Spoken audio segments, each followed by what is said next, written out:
Hello everyone. Good morning to all of you. So we can proceed further in electrostatics. So electrostatic का ये next lecture है और इस पे हम लोग इलेक्ट्रिक फील्ड कैलकुलेट कर रहे थे because of various charge distribution. So अभी तक आपने क्या क्या पढ़ रखा है मैं आपको रिकॉल करा देता हूँ और आगे बढ़ता हूँ. ये जो चैप्टर है वो ग्रेविटेशन के पैरेलल चलता है.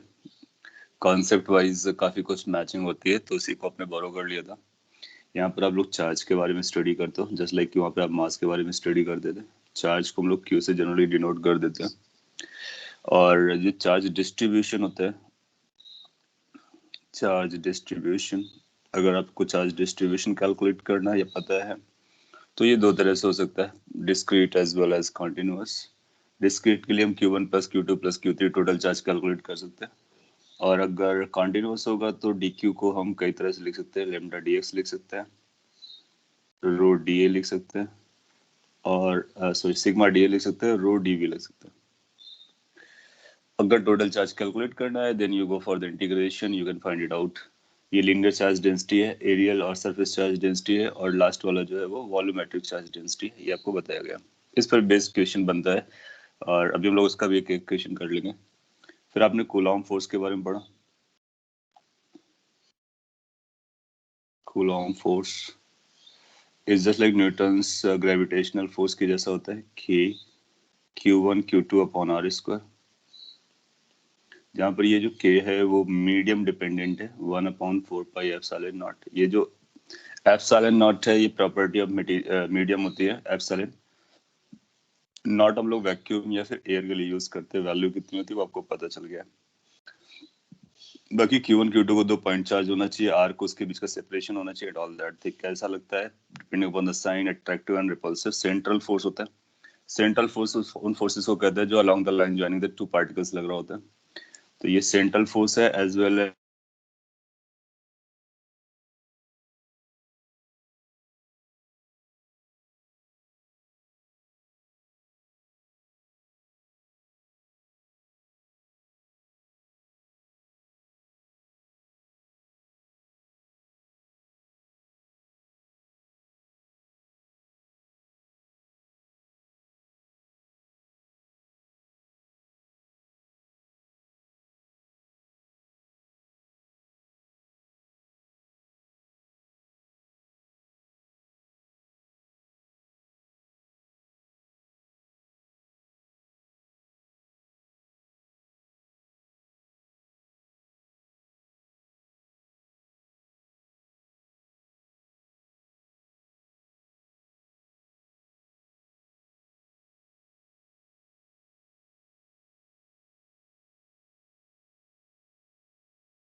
हेलो, अभी ऑडिबल है? Am I audible now? बीच में साउंड चला गया था. ओके, यहाँ तक आपने समझ लिया होगा कि जो फील्ड और फोर्स का आपस में रिलेशन है वो क्या है. सो ये भी आप जानते हो. और फिर अब डिफरेंट डिफरेंट आइडिया क्या होता है कि डिफरेंट डिफरेंट चार्ज डिस्ट्रीब्यूशन की वजह से हम लोग फील्ड कैलकुलेट करते हैं. और एक बार फील्ड पता चल जाता है तो किसी भी पॉइंट पर प्लेस्ड चार्ज पर कितना फोर्स लग रहा होता है वो हम डायरेक्टली निकाल सकते हैं just by knowing the field. So field को कैलकुलेट करना हमारे लिए काफी जरूरी होता है वेरियस चार्ज डिस्ट्रीब्यूशन की वजह से.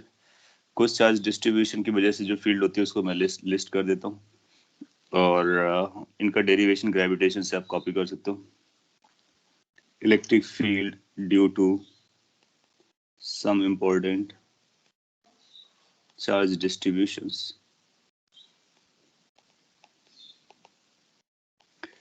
Important charge distribution में क्या क्या रहता है आप जानते हो कि पॉइंट चार्जेस का होगा तो वो भी आप जान लोगे.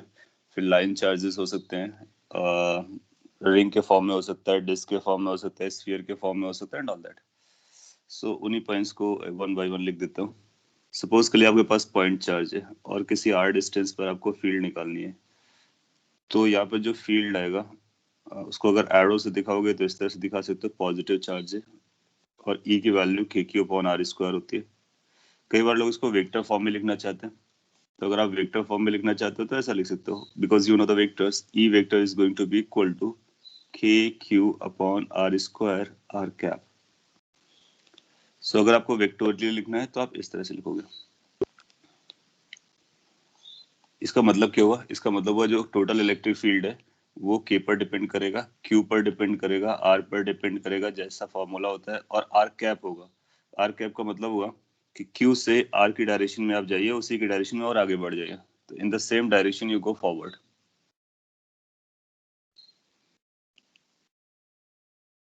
Making sense? अगर क्यू नेगेटिव होगा तो इसको क्यू का अपना साइन रख देंगे तो माइनस आर कैप आएगा, दैट मींस वो इनसाइड की तरफ आ जाएगा। आपको स्क्रीन दिख रहा है? आई एम इन डाउट, ऐसा तो नहीं डिस्कनेक्ट हो गया फिर से? Nets working. So point charge की वजह से अगर आपने कैलकुलेट कर लिया, सपोज कर लीजिए बहुत सारे पॉइंट चार्जेस हो, लेट्स से एक Q1, ये लेट्स से पहला एग्जांपल था, दूसरा यहाँ पर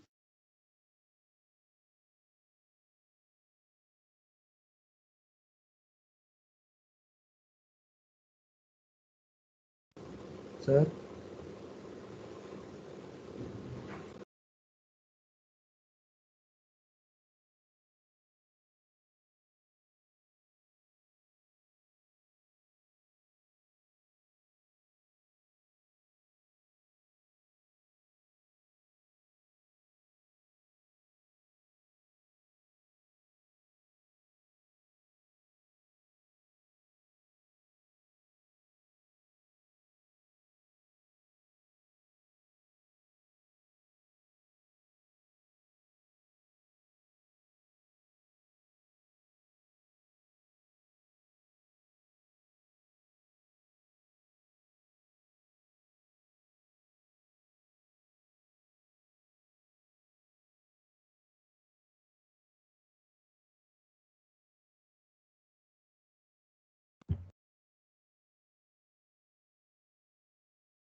hello, there's lot of interruptions।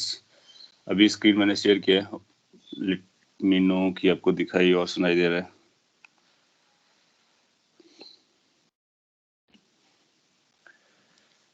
Can you see the screen? Screen दिख रहा है? No sir. Screen is not visible. Sir सिर्फ आपकी आवाज आ रही है, स्क्रीन नहीं दिख रही है। हाँ sir. I don't know where is the problem. Okay, sharing again।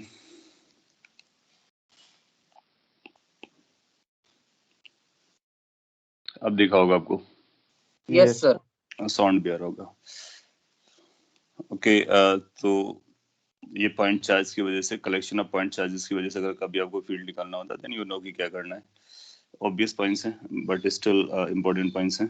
आप फर्स्ट की वजह से कैलकुलेट करते हो, सेकंड की वजह से कैलकुलेट करते हो, इसको बोलते हैं सुपरपोजिशन ऑफ फील्ड्स। तो superposition of fields can be calculated using vector addition.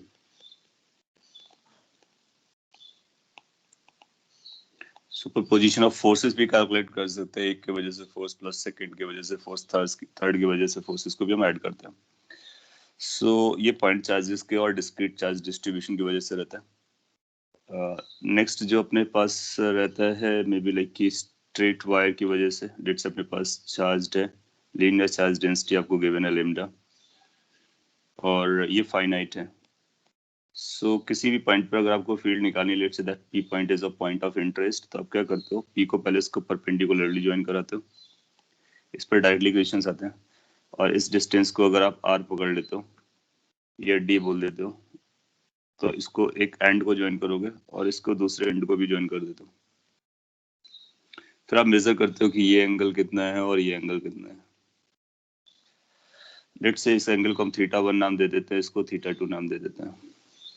सो ये जो फाइनाइट लीनियर चार्ज है, because of that P point पर कितना फील्ड का फॉर्मूला बनता है, काफी इंपॉर्टेंट एक्सप्रेशन रहता है, और जिसके बेसिस पर हम लोग कुछ और भी डिराइव कर लेते हैं, लाइक कि इनफाइनाइट का केस कैसे बनेगा, θ1 θ2 को 90 कर देते हैं, सेमी इनफाइनाइट कैसा बनेगा, तो किसी एक को 0 और दूसरे को 90 करते हैं, वो सारे केसेस याद रखने का अपने पास क्या तरीका होता है। इस पॉइंट पर जो फील्ड आएगी उसके दो कंपोनेंट करेंगे, एक परपेंडिकुलर टू द वायर और एक पैरेलल टू द वायर।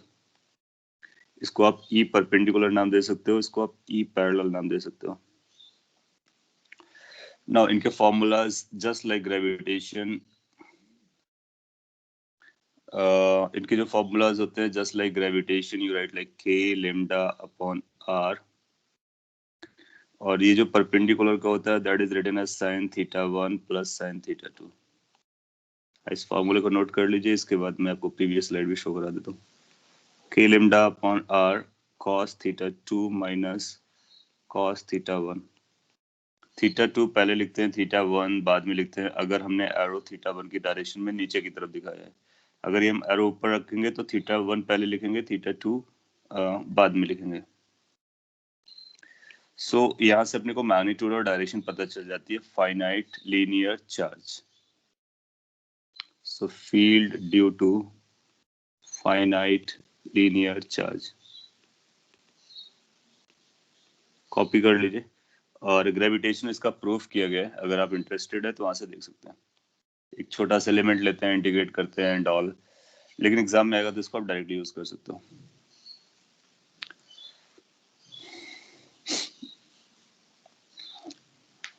इसमें आर क्या होता है ये समझना बहुत जरूरी है। आर परपेंडिकुलर डिस्टेंस होता है उस पॉइंट का वायर से। θ1 को हम उस लाइन, रेफरेंस लाइन के ऊपर पॉजिटिव मेजर करते हैं, θ2 उस रेफरेंस लाइन के नीचे पॉजिटिव मेजर करते हैं। उसको हम लोग नेगेटिव मेजर किया करते थे तो माइनस साइन को ऑलरेडी यूज कर लिया है, अब इसको पॉजिटिव लिखेंगे, इसको भी पॉजिटिव लिखेंगे। कॉपीड। ये प्रीवियस स्लाइड है, इस पर अगर आपको कुछ नोट करना था तो check it.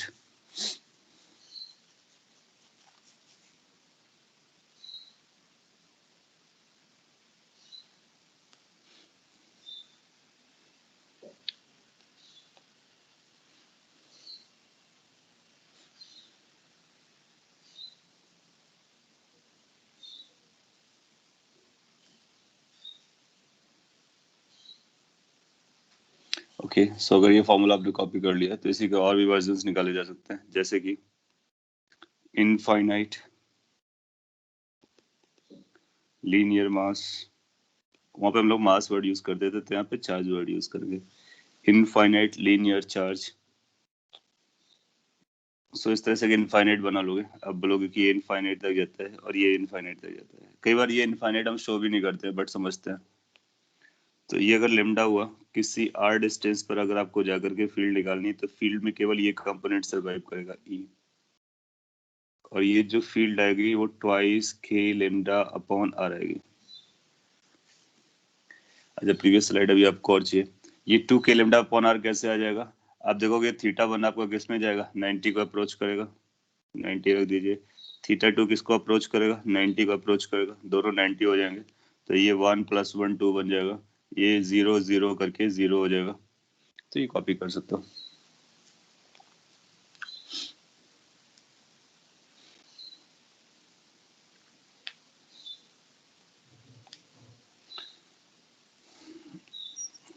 Again previous slide यहाँ पर है।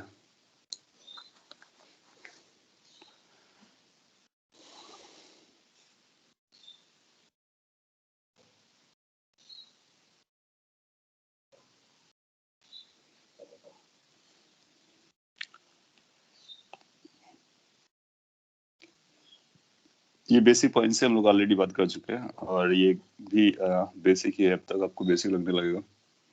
कॉपी कर लिया हो तो फिर इसका सेमी इनफाइनाइट वर्जन बता देता हूँ। So next you can call it as a next formula, semi infinite case, E due to semi infinite linear charge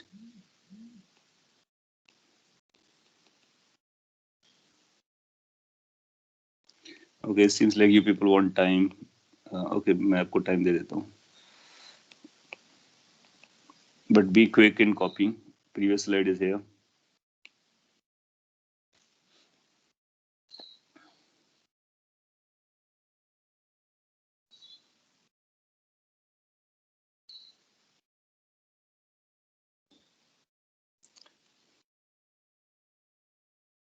okay ये सारे फॉर्मूलाज हैं जो हम लोग ऑलरेडी डिस्कशन कर चुके हैं ग्रेविटेशन में, and I ask you to go through the gravitation. In case you have done so you will find कि ये सारे फॉर्मूला आपको याद है। बस हम लोग क्या बदलाव कर रहे हैं, जी की जगह के लिख रहे हैं, एंड दैट्स ऑल। लेमडा को भी लेमडा रख रहा है, आर को आर रख रहा है, थीटा 1 है, theta 2, everything is the same.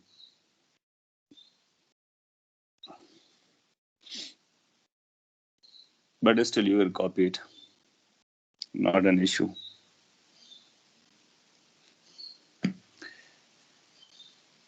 Semi infinite case के लिए क्या करने वाले हैं आप, सेम इनफाइनाइट केस के लिए मतलब आपका जो आर है वो यहाँ से स्टार्ट हो रहा है, तो ये पॉइंट हो गया। जब ऐसी स्टोरी होगी तो आप पाओगे कि थीटा 1 कितना जा रहा होगा, ऊपर वाला एंगल जो हुआ करता था थीटा 1 0 है, क्योंकि इसका एक एंड इसी से ज्वाइन करोगे तो वो 0 एंगल बनाएगा, दूसरा इधर जाएगा तो वो 90 बनाएगा। So theta 1 is 0, theta 2 is 90 degree और अप्रोचिंग टू 90 डिग्री, ऐसा बोल सकते हो ना। जो ई परपेंडिकुलर हुआ करता था उसका फॉर्मूला था अपने पास k lambda upon r sin theta 1 plus sin theta 2। So you'll find कि k लेमडा अपॉन r बचेगा जाकर के। ई पैरेलल जो हम लोग लिखते थे that was k lambda upon r cos theta 2 90 minus cos theta 1 0। वो जब जब ई पैरेलल हम लोग इस तरह से बनाया करते थे, ठीक है। सो इसकी वैल्यू आ रही cos 90 0 हो जाएगा, cos 0 1 हो जाएगा, तो minus k lambda upon r आ रहा है, तो ई पैरेलल की वैल्यू ये आ रही है ना। जो अगर ई पैरेलल की वैल्यू आपको ये नजर आती है तो इसमें एक माइनस साइन आया, तो माइनस साइन बोलेगा कि जो आपने ई पैरेलल की डायरेक्शन चूज की थी ना उसको चेंज करने की जरूरत है, तो उसको हम लोग चेंज कर लेंगे। तो फाइनली अपने पास जो डायरेक्शंस बचेंगे या मैग्नीट्यूड्स बचेगा वो ये बचेगा, इस डायरेक्शन में एक वैल्यू आएगी, इस डायरेक्शन में एक वैल्यू आएगी, और ये आएगा k lambda upon r. This is also going to be k lambda upon r. If somebody asks where is the total field, so you say total field is in this direction. ये जो field मैं draw कर रहा हूँ उस point की है जो r distance पर है, थोड़ा सा separately draw कर लिया है। Equal components हैं तो k lambda root 2 by r के बराबर हो जाएगी। ये एंगल 45 हो जाएगा, ये आप मेजर कर सकते हो। तो सेमी इनफाइनाइट के लिए क्या रहता है, आप इसको कॉपी कर सकते हो। इस पे आपको जो अटेंशन देने वाली बात है अपार्ट फ्रॉम ये जो रिमेम्बरिंग द फॉर्मूला, ये जो ई पैरेलल होगा वो किस डायरेक्शन में बनाना होगा, क्योंकि आपके पास दो डायरेक्शन हो सकती है, एक डाउन साइड हो सकती है, एक अप साइड हो सकती है। तो जिस तरह से हम लोगों ने फॉर्मूला लिखा है अगर आप उसको फॉलो करेंगे चलेगा। हम लोग यहाँ से ऊपर की तरफ थीटा 1 मेजर करते थे और यहाँ से नीचे की तरफ थीटा 2 मेजर करते थे, और थीटा 2 की तरफ ड्रॉ करते हैं जब cos theta 2 minus cos theta 1 use करते हैं। θ1 हमारा 0 आ रहा है, θ2 90 आ रहा है, फिर रख लेंगे, जो नेगेटिव साइन आएगा तो उसको एडजस्ट कर लेंगे। लॉजिकली कैसे कनेक्ट कर सकते हो, आपको पता है कि ये चार्ज है, पॉजिटिव चार्ज है, तो यहाँ पे जो फील्ड आएगी इसकी वजह से इधर आएगी, यानी एक ऊपर कंपोनेंट जाएगा, एक हॉरिजॉन्टल जाएगा, तो नीचे नहीं जाएगा। अगर नेगेटिव चार्ज होता तो डाउन साइड आता। सो वहां से भी आप याद रख सकते हो। तो किसी भी फाइनाइट, इनफाइनाइट, सेमी इनफाइनाइट, उसकी वजह से लीनियर चार्ज की वजह से आपको फील्ड का फॉर्मूला मैंने लिस्ट किया है, और सारे के डेरिवेशन ग्रेविटेशन से बाहर होता है। कॉपी कर लीजिए, अगर हो जाए तो फिर हम लोग नेक्स्ट स्लाइड पे चलते हैं। और नेक्स्ट स्लाइड पे जाने से पहले मैं आपसे एक क्वेश्चन पूछ लेता हूँ, इस पे जो एग्जाम में कई बार आता है, सिमिलर टाइप के क्वेश्चंस कई बार आते हैं। कैसे सॉल्व करते हैं, आपका टेस्ट भी हो जाएगा। थोड़ा सा डिफरेंट है, और अपने हो सकता है ग्रेविटेशन में किया भी हो। आपसे बोलेगा कि ये हमारे पास फाइनाइट है, और पूछता है फाइंड ई एट पी। अपने को पी पॉइंट पर ई की वैल्यू चाहिए, अनलेस से वो जो पॉइंट है वो यहाँ पर,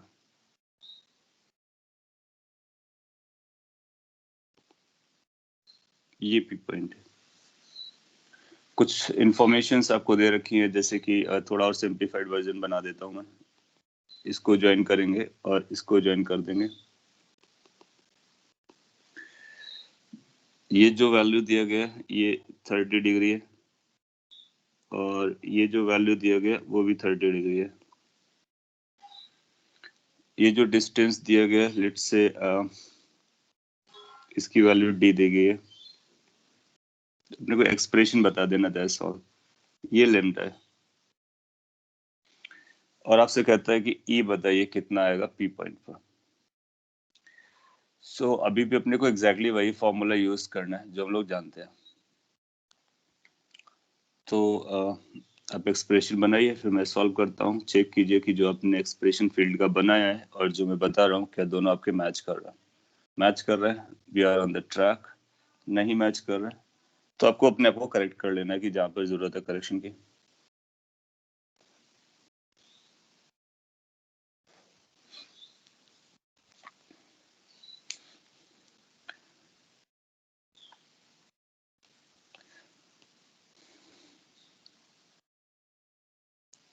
ना इसको कंपेयर कैसे करना है, अपने पास ये फाइनाइट वाला फॉर्मूला है, इसको आप कैच करोगे।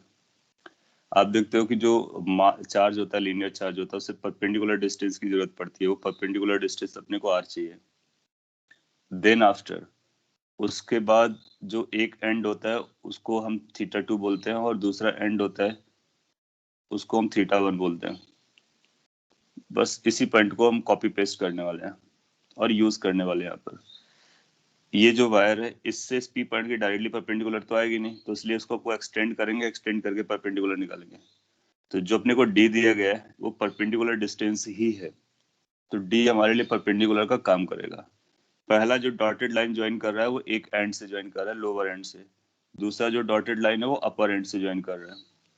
तो जिस तरह से अपने नॉमेनक्लेचर फॉलो किया, जो अपर एंड से ज्वाइन करता है रेफरेंस लाइन से, वो एंगल θ1 होता है। तो अपने लिए जो θ1 आएगा वो ये एंगल आएगा। तो θ1 पहचानना अपने लिए आसान हो गया। How much θ1 is going to be, θ1 is going to be 30 + 30, that is 60 degree. समझ में आता है? उस फॉर्मूले को यूज करने के लिए अपने को केवल और केवल θ1 और θ2 चाहिए होता है। एक बार अपने को θ1 मिल गया, θ2 मिल गया, अपना काम हो गया। फिर θ2 चाहिए होगा। अगेन θ2 कैसे मेजर करते हैं, रेफरेंस लाइन से लोअर एंड के एंगल को मेजर करते हैं। अब आपको यहाँ पे थोड़ा सा कंफ्यूजन या डाउट आ सकता है कि लोअर एंड हमारा जनरली यहाँ पे हुआ करता था, तो हम इसको θ2 बोलते थे एज अ पॉजिटिव लिखने के लिए फॉर्मूले में। लेकिन अब हमारा ये θ2 इस नीचे ना जाकर के ऊपर जा रहा है, तो जो θ2 है वो इस एंगल को इंडिकेट करेगा, लेकिन नेगेटिवली इंडिकेट करेगा। और यू कैन कॉल इट कि -θ2 को इंडिकेट करेगा। तो जो θ2 की वैल्यू आएगी उसको -30 डिग्री लेने वाले। सो अगर रेफरेंस लाइन के ऊपर चला गया है, जिसको नीचे मेजर करना था, वो नेगेटिव हो जाएगा। ऊपर वाला अगर रेफरेंस लाइन के नीचे चला गया है, सो जिस तरह से हम लोगों ने एरो बनाया था ना, ये एरो बता रहा था कि हम डायरेक्शन फॉलो करते हैं। थीटा 1 अप साइड की तरफ पॉजिटिव है, डाउन साइड नेगेटिव है, थीटा 2 डाउन साइड की तरफ पॉजिटिव है, अप साइड के लिए नेगेटिव बनेगा। उस पॉइंट ऑफ व्यू के अकॉर्डिंग अगर आप आगे बढ़ोगे तो अपना काम हो गया। अब अपने पास क्या रखा है, एक फील्ड का कंपोनेंट इधर दिखाएंगे E परपेंडिकुलर, दूसरा कंपोनेंट इधर दिखाएंगे E parallel, and then E perpendicular as per the formula will be equal to K lambda by D। तो D as such आ जाएगा sin theta 1 sin 60 degree plus sin theta 2 is minus 30 degree, and that's done। So perpendicular component आ जाएगा K lambda by D sin 60 degree, you know √3/2, ये minus आ जाएगा 1/2। So you'll find it like कि ये √3 minus 1/2 times K lambda by D बन गया first perpendicular component. अब हम parallel component के बारे में बात करेंगे। E parallel component that's going to be K lambda by D, और फॉर्मूला हुआ करता था cos थीटा 2 अपने लिए -30 minus cos theta 1 which is 60 degree. तो फॉर्मूले को ऐसे कॉपी कर देना है एंड यू विल फाइंड कि अपने को आंसर मिल जाएगा K lambda by D। cos के साथ माइनस होना, you know it doesn't matter at all. So cos 30 हो जाएगा √3/2 माइनस cos 60 हाफ हो जाएगा। सो E पैरेलल कंपोनेंट अपने पास आ रहा है √3 minus 1/2 K lambda by D। By the way दोनों कंपोनेंट सेम जैसे आ रहे हैं, सिमिलर आ जा रहे हैं।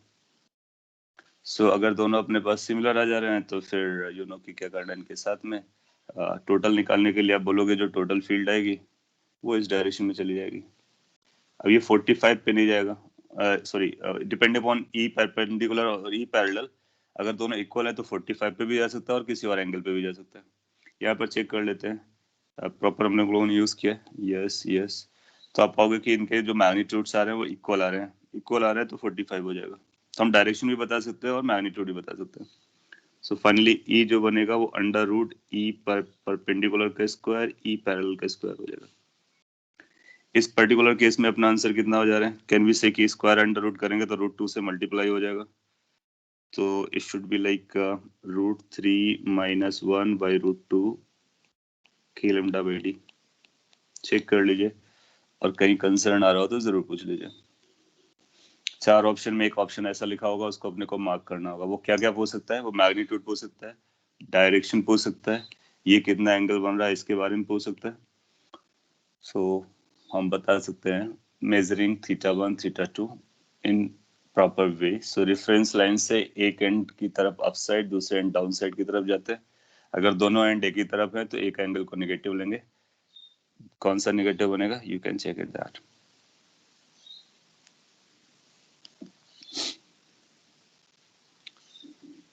So √3 minus 1/√2 K lambda by D। और आपने E परपेंडिकुलर बताया था K lambda by D sin -30 plus ऐसे। हाँ चलेगा। सो दोनों को बता सकते हैं और उनका दोनों का एग्जैक्ट रिजल्टेंट भी बता सकते हैं। कॉपी कर लीजिए, then we can go ahead.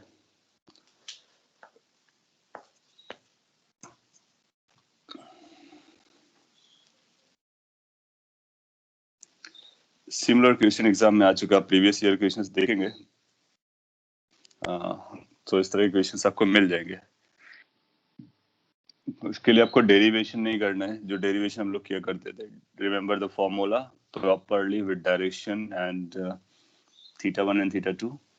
कई बार क्या करेगा वो थीटा 1 थीटा 2 ना देकर के डिस्टेंसेस दे देगा, इसकी लेंथ L दी गई है, इसकी A दिया गया है, ये B दिया गया है। तब भी हम लोग क्या करेंगे, उन सब डायमेंशंस को यूज करके थीटा 1 निकालेंगे, थीटा 2 निकालेंगे, फिर अपने फॉर्मूले को डायरेक्टली अप्लाई कर देंगे। Fine. So this was related to कि फाइनाइट केस में क्या करते हैं, और लिस्टिंग में हम आगे बढ़ाते हैं। ये 5th था, नेक्स्ट को हम लोग 6th नाम दे सकते हैं। रिंग की वजह से E ड्यू टू रिंग, हालांकि लास्ट क्लास में हम लोगों ने बात कर ली है, फिर भी अगर आपके पास ये रिंग है तो उसके सेंटर, उसके एक्सेस, सभी पॉइंट पर आप फील्ड जानते हो। सो अगर हम लोग एक्सेस पॉइंट पे बनाना चाहें तो इधर ई दिखाएंगे इन केस ये लेमडा और आर है। क्यू आर भी बोल सकते थे। तो ई का एक्सप्रेशन आपको क्या मिला था? E was like K Q X divided by R square plus X square raise to power 3/2। आप चेक कर सकते हो, ये फॉर्मूला लास्ट क्लास में लिस्ट किया है, अदरवाइज भी आप जानते हो ना। अगर क्यू को लेमडा के टर्म में रिप्लेस करना है तो हम क्या लिखेंगे? यूनिफॉर्म है तो lambda into the length, length is going to be 2πr। तो इस तरह से क्यू और लेमडा को आपस में स्विच किया जा सकता है। तो इसको आप चाहो तो लेमडा के टर्म में लिख लो और आप चाहो तो क्यू के टर्म में लिख लो, चॉइस इज योर्स। सेंटर पर आओगे तो 0 हो जाएगा। ग्राफ कैसे बनता है वो भी बताया गया। हाफ रिंग करेंगे तो क्या हो जाता है? तो in case you are making it a half, जिसको हम लोग सेमी रिंग कहेंगे, इसका भी डेरिवेशन आपने कर रखा है, क्वार्टर के लिए भी देखा। तो ये अगर लेमडा और आर है, इस पॉइंट पर आप आते हो तो ये डाउनवर्ड दिखाओगे और 2k लेमडा अपॉन आर के बराबर हो जाती है। इनफैक्ट कोई भी सेक्टर होगा, कोई भी फॉर्मूला पार्ट ऑफ इट होगा तो उसका भी आप कैलकुलेट कर सकते हो। तो आप अगर जनरल याद रखना चाहते हो तो इसको याद रख सकते हो। ये सेंटर पॉइंट पे बताएगा सभी केसेस के लिए कितना फील्ड आने वाला है। तो ये थीटा एंगल अगर अपने पास है और ये लेमडा और आर का है, so how much the field and where, symmetrically होगी। पहला पॉइंट तो ये, इस पॉइंट पर फील्ड इधर जाएगी। डाउनवर्ड तभी जाएगी जब वो पॉजिटिवली चार्ज होगा, निगेटिवली होगा तो डायरेक्शन बदल जाएगी, अट्रैक्टिव हो जाएगा। इसका फॉर्मूला भी हम लोग ड्राइव कर सकते हैं। क्या बन जाएगा? थीटा इज 90 एंड 180, तो इस तरह से कुछ आता है, twice K lambda upon R sine theta by 2। Theta की वैल्यू अगर आप 180 कर देते हो तो ये आंसर आ जाना चाहिए। सो 180 जब आप करोगे तो साइन 90 हो जाएगा, एग्जैक्टली यही बन जाएगा। फिर थीटा की वैल्यू 360 कर दोगे, कंप्लीट का आंसर आ जाना चाहिए 0, 0 आ जाएगा। बाकी भी आप चेक कर सकते हो। तो रिंग से रिलेटेड ये सेक्टर का याद रखोगे तो कोई पार्ट आपको पता चल जाएगा। क्वार्टर के लिए हम लोगों ने चेक की थी, अगर आपको याद हो क्वार्टर वाला केस। सो थीटा को 45 रख दो, जो क्वार्टर लास्ट क्लास में कैलकुलेट किया था वो डायरेक्टली आपको यहाँ से मिल जाएगा। तो ये रिंग से रिलेटेड सारा स्टफ हो जाता है। माइंड इट, ये यूनिफॉर्म चार्जेस के लिए है। तो जितना भी हम लोग स्टडी कर रहे हैं, they are all for uniform charge distributions. Non uniform होगा तब आपको डेरिवेशन की जरूरत पड़ेगी। तो फिर आप डी क्यू लोगे, डीई निकालोगे, कंपोनेंट्स बनाओगे, इंटीग्रेट करोगे, फिर आपको फाइनली आपको ई की वैल्यू पता चलेगी। जनरली एग्जाम में क्या करता है, वो कॉम्बिनेशंस पूछता है। तो कॉम्बिनेशंस के बारे में एक एग्जांपल कर लेते हैं। सपोज कीजिए कि वो आपसे ऐसा पूछता है,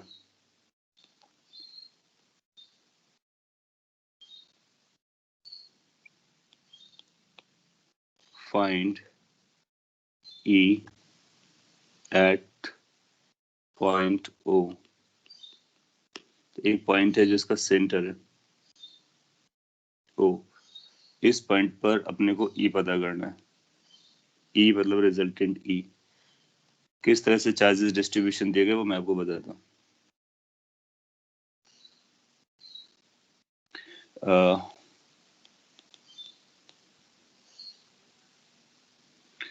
सम सॉर्ट ऑफ दिस अरेंजमेंट आपको दिया गया।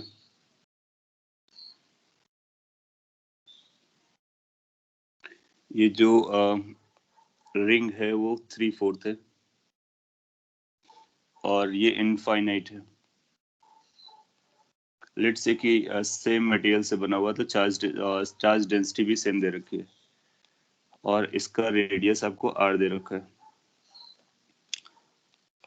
इस तरह से एग्जाम में आ चुका है कि इसका टोटल फील्ड बताइए, ओरिजिन पॉइंट पर कितना होगा, सेंटर पॉइंट पर कितना होगा। सो आप क्वार्टर का जानते हो, इनफैक्ट किसी भी सेक्टर का जानते हो, उस सेक्टर की वजह से कैलकुलेट कर लेंगे। और सेमी इनफाइनाइट का केस है, उसको भी कैलकुलेट कर लेंगे। दोनों को वेक्टोरियली एड अप करेंगे, अपने को एक आंसर मिल जाएगा। I am getting 0 as an answer. So deal is done then. अब चाहो तो इसको 3/4 को एक साथ कंसीडर करके यहाँ पर टोटल फील्ड निकालोगे तो ऐसा आएगा। और सेमी इनफाइनाइट की वजह से एक कंपोनेंट इधर आएगा, एक कंपोनेंट इधर आएगा, और आप पाओगे कि उसका ये वैल्यू आएगी। तो डायरेक्शन वाइज ये अपोजिट जाएगा। मैग्नीट्यूड भी कैलकुलेट करोगे तो आप पाओगे कि अपोजिट ही आएगा। यस, तो ये बनेगा आपका k lambda upon r by √2 और समथिंग लाइक, वहां पर भी √2 और बाई √2 आएगा। दूसरा तरीका जो आपने सजेस्ट किया वो भी चलता है कि हम सेमी इनफाइनाइट को उसी radius centre of curvature point पर क्वार्टर में कन्वर्ट कर सकते हैं। So this can be equivalent to drawing this. और अगर आपने इक्विवेलेंट ड्रॉ कर लिया तो आपके पास रिंग बचता है। रिंग के सेंटर का फील्ड कितना होता है? 0 होता है। तो आप बोलोगे E at O is going to be 0। आप घर पे इसको सॉल्व करके भी ट्राई कर लीजिए, मैग्नीट्यूड निकाल करके, डायरेक्शन निकाल करके, वहां से आपको 0 मिलेगा। और अदरवाइज ये जो रूल बताया था मैंने आपको, उस रूल के अकॉर्डिंग इसको 0 क्लेम कर सकते हो। 4 ऑप्शन देगा, 3 कॉम्प्लिकेटेड होंगे, एक 0 होगा, आप 0 मार्क कर दोगे। कैसे आया 0 वो पता है। हर केस में 0 नहीं आता है, वो आपको ध्यान रखना है। नॉन जीरो भी आंसर आ सकता है, बट अगर आप चाहो तो सेमी इनफाइनाइट को क्वार्टर से लिंक कर सकते हो, इनफाइनाइट को सेमी रिंग से कर सकते हो। आप चाहोगे तो इसको ऐसे भी ड्रॉ कर सकते हो, एक इधर इनफाइनाइट वायर, एक इधर infinite wire. Can you think of, ये अपना ओ है, तो सेम फिगर को आप ऐसे भी ड्रॉ कर सकते हो। क्या किया मैंने, ये जो इधर वाला क्वार्टर था ना, उसको सेमी इनफाइनाइट बना दिया, और ये जो नीचे वाला सेमी रिंग था उसको दोनों तरफ इनफाइनाइट बना कर दिया। तो ये ऐसा बन जाएगा। तो अगर आप इस तरह से कन्वर्जन करते हो तब भी आप बता सकते हो फील्ड किसकी आएगी। फर्स्ट की वजह से इधर आएगी, सेकंड की वजह से इधर आएगी, दोनों एक दूसरे को कैंसिल आउट कर जाएंगे, एग्जैक्ट सेंटर पॉइंट है, तब भी अपना आंसर क्या हो जाएगा? 0 हो जाएगा। सो फिगर को भी हम कन्वर्ट कर सकते हैं, लीनियर से रिंग टाइप का, रिंग टाइप से लीनियर में जा सकते हैं। So that's going to be 0 anyway. So ये दोनों केसेस आपने देख लिए। डिस्क का मैंने आपको बता दिया, प्लेन शीट का आपको बता दिया है। तो डिस्क और प्लेन शीट का आपको याद रखना है। और इसके बाद नेक्स्ट पर हम लोग आगे बढ़ते हैं। नेक्स्ट को लिस्ट कर देते हैं, स्फीयर वाले केसेस को, काफी पॉपुलर है। फील्ड ड्यू टू स्फीयर, इनका डेरिवेशन भी किया है, कई तरह से कर सकते हैं। सो अपने पास अलग अलग केसेस आएंगे। जैसे पहला केस हो जाएगा हॉलो स्फीयर या स्फेरिकल शेल। अपने पास अगर एक स्फेरिकल शेल है, Q और R, Q is the charge on it, R is the radius of it. So field कितना होगा? अगेन मैं शॉर्ट में लिख रहा हूँ क्योंकि हम लोग ये सारा काम कर चुके हैं। दो केसेस होंगे, एक इनसाइड होगा, एक आउटसाइड होगा।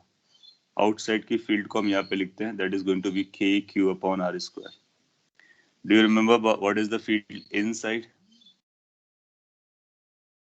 तो क्या आपको याद है इनसाइड फील्ड कितना होता है?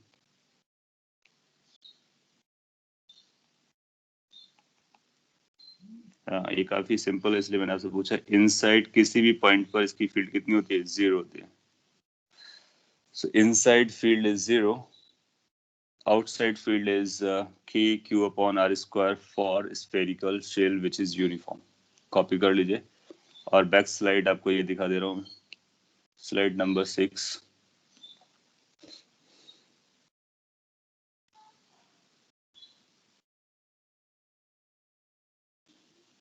The slide previous to this one.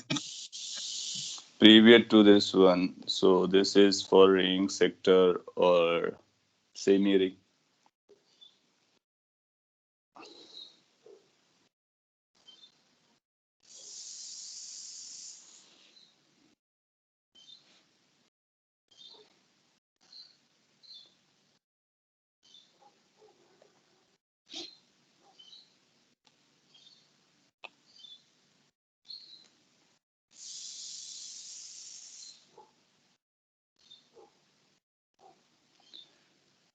Okay, copy कर लिया होगा आपने फॉर्मूला।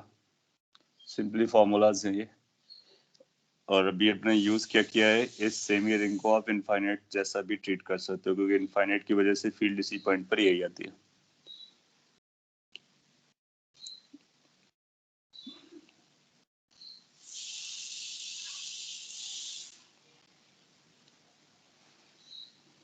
आगे बढ़ सकते हैं?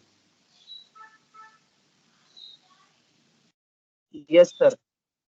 गुड। ये फॉर्मुलेशन हम लोगों ने कैसे ड्राइव किया था? डेरिवेशन थोड़ा सा कॉम्प्लिकेटेड रहा होगा अगर आप इन एलिमेंट लेकर के बढ़ेंगे। दूसरा अपने पास एक और भी तरीका था, गॉस लॉ यूज किया था, अगर आपको याद हो। तो यहाँ पर भी हम लोग गॉस लॉ यूज कर सकते हैं। अभी ये गॉस लॉ पढ़ लेंगे। सारे कॉन्सेप्ट सिमिलर चलते हैं। सॉलिड स्फीयर अगर आपके पास है जिसका चार्ज क्यू है, उसकी रेडियस आर है, तो उस केस पर इनसाइड आउटसाइड फील्ड का फॉर्मूला क्या होता है वो भी हम लोग याद रख सकते हैं। आउटसाइड जो फील्ड होती है just like a point charge होता है। तो आउटसाइड का जो फील्ड होता है, एक छोटा सा इंपॉर्टेंट पॉइंट है, फील्ड आउटसाइड द स्फीयर होती है या पॉइंट चार्ज की होती है ना, वो ये डिस्टिंग्विश नहीं कर पाता है कि जो चार्ज है वो स्फीयर है या पॉइंट है, क्योंकि स्फीयर हो या पॉइंट हो दोनों के लिए फील्ड वही आती है। मोर ओवर ये भी डिस्टिंग्विश नहीं कर पाता है कि वो सॉलिड स्फीयर है या स्फेरिकल शेल है। सो आउटसाइड का फील्ड एग्जैक्टली के क्यू अपॉन आर स्क्वायर रहता है। हाउएवर इनसाइड इनसाइड की फील्ड को देख करके हम बता सकते हैं कि सॉलिड स्फीयर है या फिर हॉलो स्फीयर है। हॉलो स्फीयर केस में ये जीरो रहता है। सॉलिड स्फीयर केस में इनसाइड कितना रहता है? इनसाइड का फॉर्मूला होता है K Q R upon R cube. Remember that, इसको हम लोग यूज करते हैं इनसाइड एंड आउटसाइड के लिए। सॉलिड स्फीयर का जो इनसाइड का फॉर्मूला है, कई बार इसको हम वेक्टर के फॉर्म में भी लिखते हैं। वेक्टर के फॉर्म में जब लिखते हैं तो कैसा दिखता है वो बता देते हैं। इनसाइड का अगर आपको ई वेक्टर लिखना होगा तो आप लिखोगे के क्यू आर क्यू, और आप चाहो तो इसको आर वेक्टर डायरेक्टली लिख सकते हो, क्योंकि जो फील्ड होती है वो अवे होगी अगर क्यू पॉजिटिव है तो। कई बार क्या करते हैं, हम क्यू को डेंसिटी के टर्म में लिख देते हैं, volumetric density into volume which is 4/3 pi R cube. ऐसा हम लोग तभी कर सकते हैं जब यूनिफॉर्मली चार्ज हो। सिंस ये फॉर यूनिफॉर्म केस होता है तो ई का एक्सप्रेशन जो है डिफरेंट वे पे भी लिखा जा सकता है। के को हम लिख सकते हैं 1/4 पाई एप्सिलॉन नॉट। क्यू के प्लेस पे लिख सकते हैं रो 4/3 पाई आर क्यूब, और डाउन साइड भी आर क्यूब था। सो आप पाओगे कि आर क्यूब सेटल डाउन हो जाता है, आर वेक्टर बन जाता है। सो यूल फाइंड कि इसका जो फील्ड आता है ना, वो स्फीयर की रेडियस पे डिपेंड नहीं करता है। काफी इंटरेस्टिंग पॉइंट हो जाता है ये। पाई से पाई कैंसिल हो गया, आर क्यू कैंसिल हो गया, 4 कैंसिल हो गया। अपने पास जो बन रहा है वो rho R vector divide by 3 epsilon naught होता है। सो कई बार हम लोग इसको इस फॉर्म में याद रखते हैं। डेंसिटी आर वेक्टर जिस पॉइंट पर आप हो 3 एप्सिलॉन नॉट। इसका मतलब हुआ कि सॉलिड स्फीयर का जो इनसाइड का फील्ड होता है ना, वो सॉलिड स्फीयर के रेडियस से इंडिपेंडेंट होता है। कितना बड़ा रेडियस है फर्क नहीं पड़ता है, इनसाइड वही रहेगा जो डिफरेंट रेडियस, कोई भी रेडियस आप कंसीडर करें चलेगा। आउटसाइड के लिए बनाना होगा तो इसमें अगेन आप ये कर सकते हो, लेकिन आउटसाइड का जब इस पे डेंसिटी के टर्म में लिखोगे तो इस कैपिटल आर भी सर्वाइव करेगा, स्मॉल आर भी सर्वाइव करेगा, तो आप उस फॉर्म में लिख सकते हो। लेकिन ये खास इंपॉर्टेंट रखता है। तभी उस तरह के क्वेश्चन जो हम लोगों ने लिए थे एक बार, अब ये क्वेश्चन मैं आपको रिकॉल करा देता हूँ कि अगर अपने पास दो स्फीयर्स हो, ओवरलैपिंग एरिया पे आप देखोगे तो फील्ड कैसा आएगा उसके बारे में बात कर सकते हैं। कॉपी कर लीजिए, फिर मैं आपको नेक्स्ट स्लाइड पे ले जाता हूँ। ये स्टैंडर्ड फॉर्मूलाज हैं, रिजल्ट्स हैं, यू कैन कॉल देम। इनका डेरिवेशन हम लोगों ने किया है, और अभी गॉस लॉ पढ़ेंगे तो आप एक बार फिर से कर सकते हो। So we can say similarly, gravitational field inside the solid sphere will be independent of radius. Exactly. Both are going parallel. So the concept of gravitation and electrostatics, they're parallel. तो हम ग्रेविटेशन का यहाँ use कर सकते हैं, यहाँ को gravitation में यूज कर सकते हैं। माइनर चेंजेस हैं, 3 मेजर चेंजेस अगर आप बात करोगे। के को क्यू जी बोलना होता है, या जी को के बोलना होता है, क्यू को एम बोलना होता है, और साइन का याद रखना होता है कि कब अट्रैक्टिव कब रिपल्सिव। ये मेजर डिफरेंसेस हैं, otherwise everything is almost parallel. You are writing sir वो आर वाई आर क्यूब रहेगा ना, because here we are considered r as radius of sphere. यहाँ पर जो कैपिटल आर है ना वो रेडियस ऑफ स्फीयर है, और स्मॉल आर क्या है? Small R is a points distance from the centre. तो स्मॉल आर की वैल्यू है जो वैरी करेगी 0 से लेकर के कैपिटल आर तक, और capital R is the radius. Charge को हम लोग क्या लिखते हैं? Charge is density into volume. Basically हमको ऐसा लिखना चाहिए था D Q is equal to rho D V, फिर इंटीग्रेट करेंगे। बट आपको ये पता होगा कि जब डेंसिटी कांस्टेंट होती है तो वो बाहर निकल आती है, तो चार्ज बन जाएगा Q into Q is equal to density into total volume, क्योंकि हम टोटल चार्ज लिख रहे हैं। Q is a total charge, तो टोटल रेडियस टोटल वॉल्यूम लिखेंगे। टोटल वॉल्यूम के लिए 4/3 पाई आर क्यू आ जाएगा।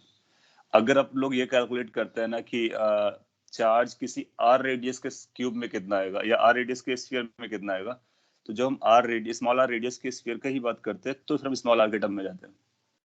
फिर वो वॉल्यूम से वॉल्यूम को डिवाइड करते हैं, डेंसिटी से मल्टीप्लाई करते हैं, फिर चार्ज अपने को चार्ज का रेशियो मिलता है।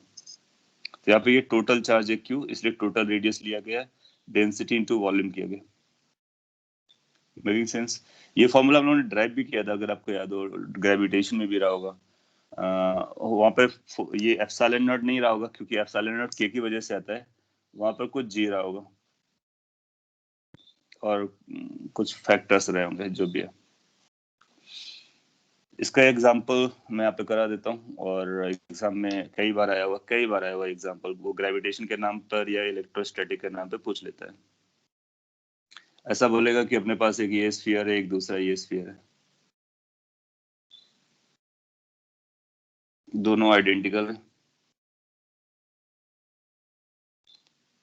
या फिर अदरवाइज भी बोल सकता है इसका सेंटर पॉइंट ये O पॉइंट है, इसका सेंटर पॉइंट लेट से ये O डैश पॉइंट है, ये रो डेंसिटी से बना हुआ है, ये माइनस रो डेंसिटी से बना हुआ है। सो इस तरह से आपसे बात करेगा और बोलेगा एक कुछ पोर्शन इसका ओवरलैप कर रहा है। तो आपको ऐसा लग सकता है स्फीयर किस तरह से ओवरलैप कर सकता है? तो sphere in the sense like space है। तो एक स्फेरिकल स्पेस है जिसमें डेंसिटी रो है, एक दूसरा स्फेरिकल स्पेस है जिसकी डेंसिटी माइनस रो है। कौन सी डेंसिटी? Charge density. और वो दोनों चार्ज डेंसिटीज का जो स्फेरिकल स्पेस है ना, वो एक दूसरे को ओवरलैप करता है, और उसके ओवरलैपिंग पोर्शन में एक पॉइंट चूज किया है जिसका नाम है P।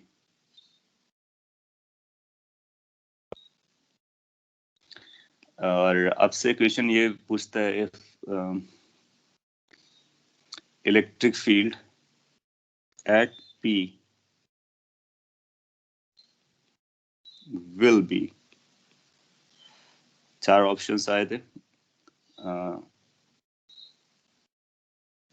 How two options is like will be 0 पहला ऑप्शन, दूसरा non zero but variable, but dependent, ऐसा लिख सकते हैं, but dependent on the position of P,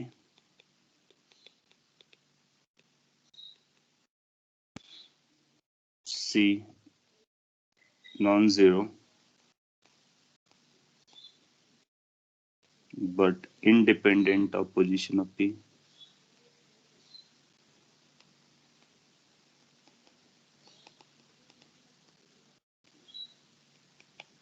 or last any of them can be answer. So क्या इसको पढ़ करके आप आइडिया लगा सकते हो कौन सा ऑप्शन अपने को मार्क करना चाहिए? सॉलिड स्फीयर से डेंसिटी देखिए, जब कोई वॉल्यूमेट्रिक डेंसिटी होती है तो ये सॉलिड स्फीयर होते हैं। तो यहाँ पे कुछ पॉइंट मैं क्लियर कर देता हूँ। पहला पॉइंट, ये सॉलिड स्फीयर्स हैं, और जो P है वो ओवरलैपिंग जोन पर है। P is at overlapping space, individual space पे नहीं है, ओवरलैपिंग स्पेस पे है। सो आप B C करके आंसर्स दे रहे हैं। अब देखो प्रीवियस ईयर क्वेश्चन आपको डेफिनेटली मिलेगा ये। ऑप्शंस कुछ ऐसे ही थे, लैंग्वेज थोड़ी सी बदल गई होगी। सो जीरो होगा, नॉन जीरो होगा, नॉन जीरो होगा, वेरिएबल होगा, नॉन जीरो होगा, यूनिफॉर्म होगा, कुछ भी हो सकता है। जो हम ये लिख रहे हैं non zero but dependent on the position of P, इसका मतलब इसके इनसाइड जो फील्ड आएगी वो अलग अलग पॉइंट पर अलग अलग आएगी और जीरो नहीं आएगी। और इंडिपेंडेंट ऑफ पोजीशन मतलब इसके हर एक पॉइंट पर फील्ड सेम आएगी, ये बताना चाहेंगे। सो बी और सी आप ऑप्शन दे रहे हो। एक केस में जीरो भी हो सकता है, हाँ, इसलिए पी को हमने जनरल पॉइंट पे दिखाया है, तो जनरल पॉइंट अपने को कंसीडर करना है। और कौन से केस में जीरो होगा उसको भी हम लोग चेक कर लेंगे। तो कैसे कैलकुलेट करते हैं, मैं आपको कैलकुलेट कर देता हूँ, हालांकि ग्रेविटेशन में कैलकुलेट किया होगा। सो आपको कैसे कैलकुलेशंस करनी है वो लर्न करना है, आंसर तो उसके बाद आता है, और फिर उसको रिकॉल कर सकते हो, याद रख सकते हो। ये इसको हम फर्स्ट स्फीयर मान लेते हैं, इसको सेकंड। हमारे पास दो चार्ज डिस्ट्रीब्यूशन है, पी पर जो फील्ड आएगी वो दोनों की वजह से आएगी। फर्स्ट को इससे ज्वाइन करो, जब फर्स्ट के सेंटर से ज्वाइन करोगे तो आप पाओगे जो पी पॉइंट है वो इनसाइड ऑफ फर्स्ट स्फीयर है, इनसाइड ऑफ फर्स्ट स्फीयर। तो जो फर्स्ट स्फीयर की वजह से फील्ड आ रही होगी उसको हम E1 कह सकते हैं, E1। अभी हम लोगों ने एक फॉर्मूला ड्राइव किया है कि जो फील्ड इनसाइड द स्फीयर होती है, आपको ले चलते हैं प्रीवियस स्लाइड पर। अगर वो यूनिफॉर्मली चार्ज्ड है, इनसाइड की बात चल रही है, तो सिग्मा जो उसकी रो डेंसिटी होती है आर वेक्टर और 3 एप्सिलॉन नॉट लिखते हैं। तो इसको हम लोग बोल सकते हैं कि हमारा R1 वेक्टर है। R1 जो है वो P की लोकेशन को बता रहा है। सो अगर हमारे एक्सप्रेशन में R1 रहेगा तो इसका मतलब P की लोकेशन पे डिपेंडेंट है। तो ये फॉर्मूला बनेगा अपने पास rho the density R1 vector divide by 3 epsilon naught. Okay, फिर अपने को क्या करना है, सेकेंड स्फीयर से उस पॉइंट को देखना है, यानी सेकेंड चार्ज डिस्ट्रीब्यूशन की वजह से भी फील्ड दिखानी है हमको। तो सेकेंड की वजह से इसको हम R2 वेक्टर एज्यूम कर लेते हैं। तो E2 कितना आ जाएगा अपने पास, 2 की वजह से density which is minus R minus rho R2 vector divide by 3 epsilon not.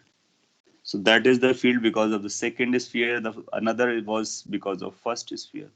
As simple as anything. Total field कितना आ जाएगा, E total at point P। अगर अपने को दोनों की वजह से इंडिविजुअल की फील्ड्स पता हैं तो हम उनका वेक्टर सम करते हैं, हमेशा वेक्टर सम करते हैं। यहाँ पर अगर डायरेक्शन आप ड्रॉ करोगे तो इसकी डायरेक्शन इधर जाएगी, इसकी डायरेक्शन इधर जाएगी, क्योंकि वो नेगेटिव है तो डायरेक्शन टूवर्ड्स होगी, वो आगे होगी, क्योंकि -R2 और R1 डायरेक्शन में जाना है। सिंस हमको वेक्टर के फॉर्म में पता है तो हम डायरेक्टली यूज करेंगे विदाउट ड्रॉइंग द फिगर्स। इसको जब आप प्लेस करोगे तो सिग्मा अपॉन 3 एप्सिलॉन नॉट आपको कॉमन नजर आ रहा है। R1 वेक्टर का इन्वॉल्वमेंट आ रहा है, R2 वेक्टर का इन्वॉल्वमेंट आ रहा है। तो R1 आएगा, इसका मतलब पोजीशन पे डिपेंडेंट है, R2 है, इसका मतलब पोजीशन पे डिपेंडेंट है, लेकिन अपने को टोटल चाहिए R1 माइनस R2। अगर आप ध्यान से ऑब्जर्व करो तो ये O और O के बीच का डिस्टेंस, ये भी एक सेपरेशन रहा होगा। इसको अगर हम D वेक्टर मान लेते हैं, D वेक्टर एज्यूम कर लेते हैं। तो अगर ये D वेक्टर है तो using the concept of this triangular law of vector addition, तो ये ट्रायंगल बन रहा है वेक्टर्स का, ये वेक्टर प्लस ये वेक्टर इज इक्वल टू ये vector. So since vector law से आपको पता चलेगा कि D vector plus R2 vector is equal to R1 vector. Meaning is कि अगर आपको R1 vector minus R2 vector की कहीं जरूरत पड़े तो आप बोलोगे कि ये कांस्टेंट है, ये P की पोजीशन से इंडिपेंडेंट है। P आप कहीं भी चूज करते हैं बीच वाले सेगमेंट पर, वो इस तरह से ही आता है, R1 माइनस R2 D के बराबर आता है, क्योंकि D कांस्टेंट हो गया, फिक्स्ड है, सेंटर्स आर फिक्स्ड, और P हमारा बदलता रहेगा ये ओवरलैपिंग जोन पे। तो R1 minus R2 will be independent of location of P। तो ये जो फॉर्मूला है ये अपने आप में इंपॉर्टेंट है। EP is going to be equal to rho D vector divided by 3 epsilon naught। Minded कि ये 2-3 बार रिपीट हुआ है एग्जाम में। कई बार उसने डायरेक्शन के बारे में फॉर्म पूछा है कि डायरेक्शन किधर होगी, फिर पूछा है मैग्नीट्यूड कैसा होगा, फिर पूछा है कि कितना वैल्यू होगा मैग्नीट्यूड का। तो वो सारे पॉइंट्स इस फॉर्मूले में अपने आप इन्वॉल्व है। यहाँ से ये पता चला कि जो ओवरलैपिंग सेगमेंट है वहां पर इलेक्ट्रिक फील्ड यूनिफॉर्म रहने वाली है, दैट मीन्स पोजीशन से इंडिपेंडेंट होगी। सो this is non zero and uniform, and uniform का मतलब होता है इंडिपेंडेंट ऑफ लोकेशन। सो कौन सा ऑप्शन अपना फाइनली बनेगा, हम बोलेंगे ए को नहीं मार्क करेंगे, बी में से बी इसलिए फेल होगा क्योंकि वो डिपेंडेंट ऑन लोकेशन बता रहा है। C is going to be the correct answer और करेक्ट रिस्पॉन्स। कॉपी कर लीजिए और इस फॉर्मूले को याद रख सकते हैं। अब आपसे एडवांस में क्या कर सकता है, एडवांस में कुछ ऐसा बना के फिगर आपसे पूछ सकता है क्वेश्चन, या फिर डेंसिटी कुछ बदल सकता है या कुछ और अरेंजमेंट कर सकता है. You just remember field formula in terms of vector inside, और फिर ओवरलैपिंग जंक्शन का जोन का बता सकते हो. Sir? Yes. Sir, in this question we assume D vector, na? If we would have taken D vector from O dash to O, then answer will come up different now. It doesn't matter. Answer the exact value of this will remain the same. Expression आपका बदल जाएगा. आप O dash से O की तरफ जाओगे तो minus D आ जाएगा. माइनस डी का वो मीनिंग देगा जो पहले वाला मीनिंग दे रहा था, एग्जैक्टली वही मीनिंग बाद वाला भी देगा. तो हम O से O डैश माने, O डैश से O माने, हमारे लिखने के जो एक्सप्रेशंस होंगे वो बदल जाएंगे. बट एक्चुअली जो E एग्जिस्ट कर रहा होगा कितना मैग्नीट्यूड का किस डायरेक्शन में, तो ना तो मैग्नीट्यूड बदलेगा ना ही डायरेक्शन बदलेगी, बट उनको रिप्रेजेंट करने का तरीका बदल जाएगा. सो हमने O से O डैश लिया, यानी पॉजिटिव से नेगेटिव की तरह. तो कभी आपसे पूछता है कि फील्ड किस डायरेक्शन में लाई करेगी, तो फील्ड के बारे में बता सकता हूँ. मैं आपसे एज अ क्वेश्चन पूछ लेता हूँ, और एग्जैक्टली प्रीवियस क्वेश्चन को मैं रिपीट कर रहा हूँ. अगर आपने प्रीवियस क्वेश्चन समझा है तो आप इसका आंसर दे दोगे, क्योंकि वो डायरेक्शन भी आपसे पूछ सकता है. लेट्स से ये रो है और ये माइनस रो है, और आपसे पूछता है कि फील्ड का एक्सप्रेशन, फील्ड किस तरह से होगी. So electric field at overlapping space will be. Again मैं आपको 4 ऑप्शन दे रहा हूँ, केयरफुली आपको बताना है. मैं आपको डायरेक्शंस ड्रॉ करके बता रहा हूँ. इस तरह से होगा ओवरलैपिंग जंक्शन पे. B,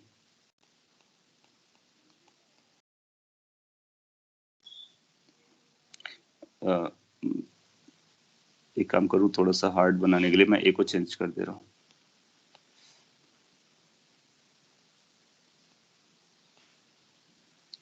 C, D,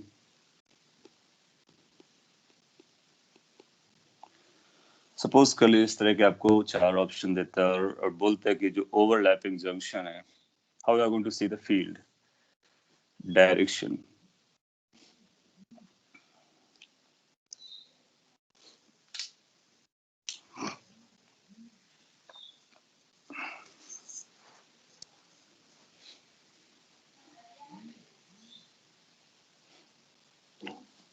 So in case you look at carefully and then understand जो हम लोगों ने फॉर्मूला बनाया था, बस उसी का कैसे रिप्रेजेंट करते हैं वही मैं आपसे पूछ रहा हूँ. Nothing new.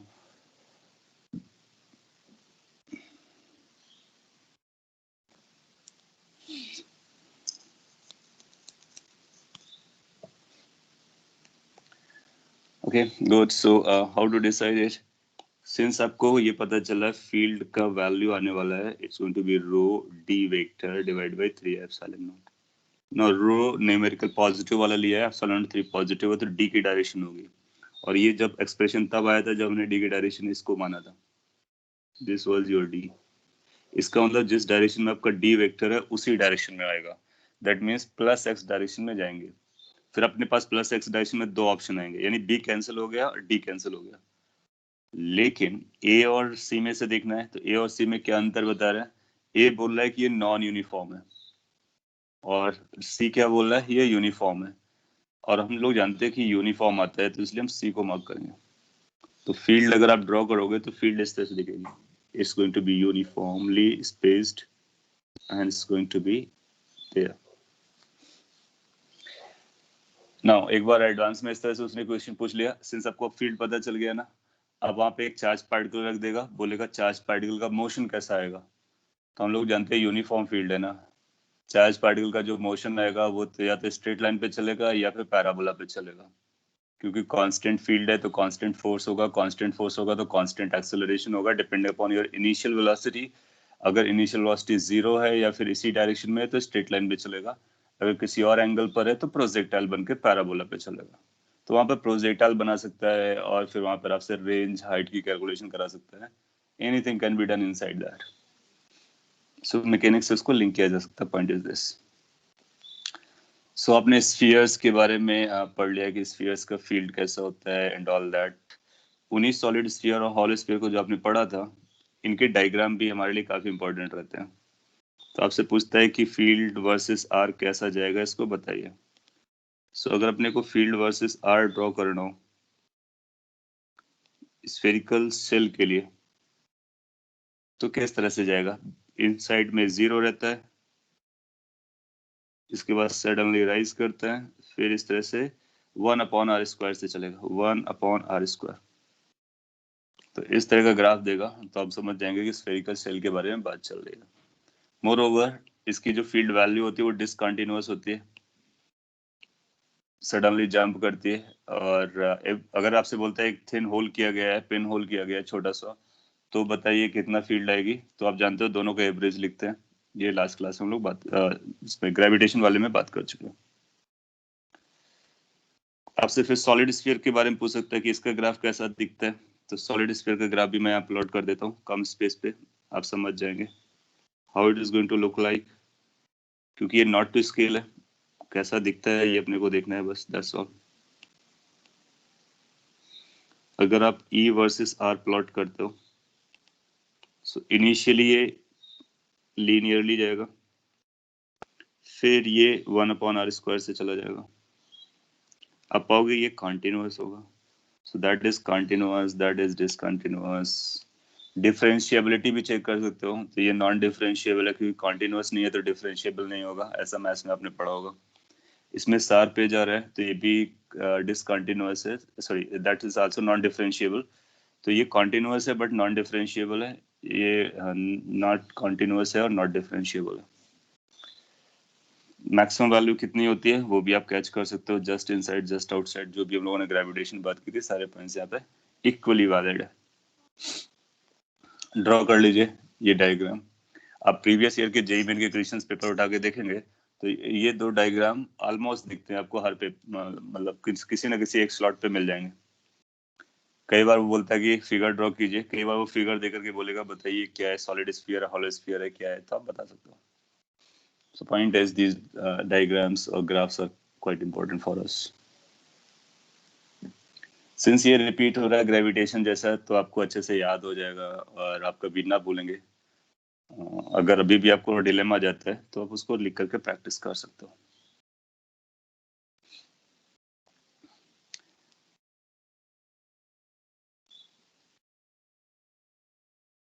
आगे बढ़ सकते हैं. नो, अभी तक हम लोगों ने क्या किया कि लिस्ट कर लिया फील्ड के बारे में. तो अपना आइडिया ये चल रहा है कि कभी आपको इलेक्ट्रोस्टैटिक फोर्स कैलकुलेट करना हो किसी पॉइंट चार्ज पर, तो उस पॉइंट चार्ज पर लगने वाली फील्ड को पता कर लेते हैं.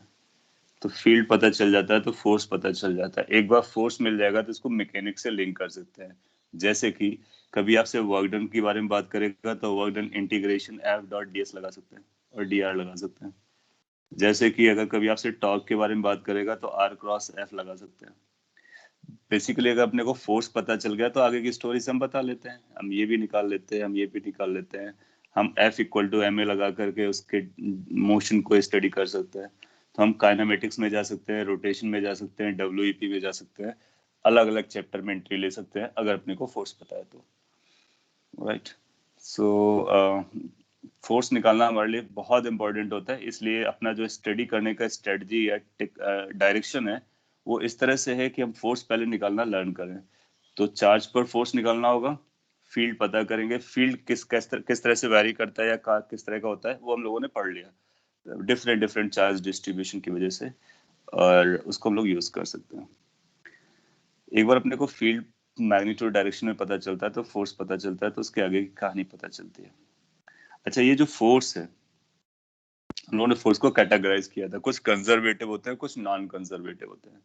तो ये जो इलेक्ट्रोस्टैटिक फील्ड है कंजर्वेटिव फील्ड है. तो ये जो फोर्स होता है ये this is a conservative force. This is a conservative force.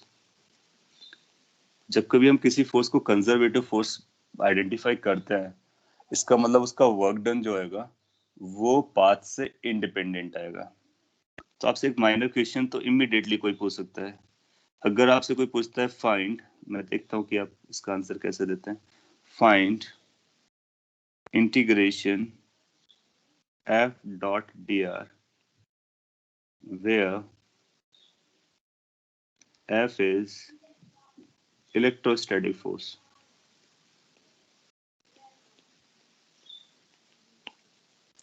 सो आपसे कोई एक सिंपल सा क्वेश्चन मेंस में दे देता है कि इस एक्सप्रेशन की वैल्यू आपको बतानी है.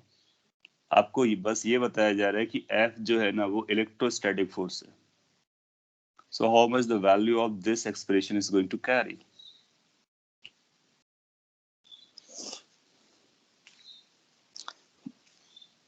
Any answer?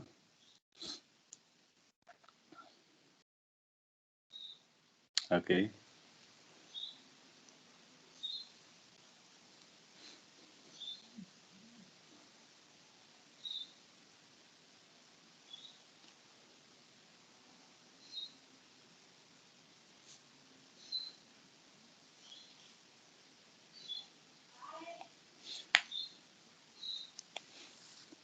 सो अपने जो पुराने नोट्स हैं आप उनको अच्छे से रिवाइज करो, सारे पॉइंट्स को एक बार फिर से समझने की कोशिश करो. और एक बहुत इंपॉर्टेंट स्टेटमेंट दिया गया था, बस उसी चीज को आपको यूज कर लेना है. आपने लिखा है 0 और force is constant in a closed body से करना है ना. हाँ, तो इसका मीनिंग क्या है पहले ये समझते हैं, फिर इसका आंसर देते हैं. सो इसका मीनिंग जो आपको पता चल रहा वो ये, this is basically work done. ये तो आपको समझ में आ गया होगा कि ये वर्क डन है बाय इलेक्ट्रोस्टैटिक फोर्स, क्योंकि फोर्स का नाम इलेक्ट्रोस्टैटिक बताया गया है. और ये जो वर्क डन आप कैलकुलेट कर रहे हो वो क्लोज्ड इंटीग्रल कर रहे हो, लिमिट लगाया, क्लोज कर्व पे कर रहे हो, क्लोज पाथ पे कर रहे हो. तो work done by electrostatic force in a closed path. This is what you need to find. Work done by electrostatic force in a closed path. फिर आपको ये पता चल गया कि जो इलेक्ट्रोस्टैटिक फोर्स है वो बेसिकली कंजर्वेटिव फोर्स है.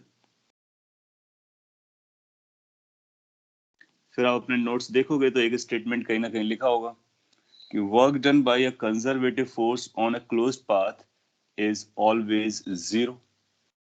सो इसका मतलब हुआ, यहाँ से हम लोग ये क्लेम कर सकते हैं कि integration f.dr is going to be equal to 0.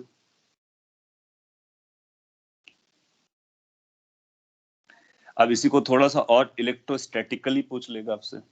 कैसे पूछेगा कि सिंस हम लोग जानते हैं ना f की वैल्यू QE होती है, तो इसी f को वो QE भी रख सकता था. तो ये बनेगा क्लोज्ड इंटीग्रेशन QE.dr. तो इसकी वैल्यू 0 हो जाएगी. Q सिंस पॉइंट चार्ज है तो वो तो 0 होगा नहीं, तो Q को डिवाइड किया जा सकता है. तो अपने पास एक और रूल बन गया, इंटीग्रेशन E.dr. जब कभी आप इंटीग्रेशन E.dr निकालेंगे क्लोज्ड पाथ पर, वो हमेशा 0 आने वाला है. तो इसी इक्वेशन को हम लोग ऐसे रख सकते थे कि what is the value of integration closed integration E.dr. तो अब फ्यूचर में जब कभी क्लोज्ड इंटीग्रेशन E.dr नजर आए, हम ये क्लेम करेंगे कि इसकी वैल्यू 0 हो जाएगी अगर ये E एग्जिस्ट करता है किसी स्पेस पर जहां पर एक Q चार्ज को आपको क्लोज पाथ पे मूव कराना है. तो बेसिकली ये वर्क डन यानी कंजर्वेटिव नेचर को बताता है. So this is basically test of conservative nature. Copy कर लीजिए, काफी इंपॉर्टेंट है. So E.dr is going to be 0 for any value of E, for any path, no matter कौन सा path लेते हो.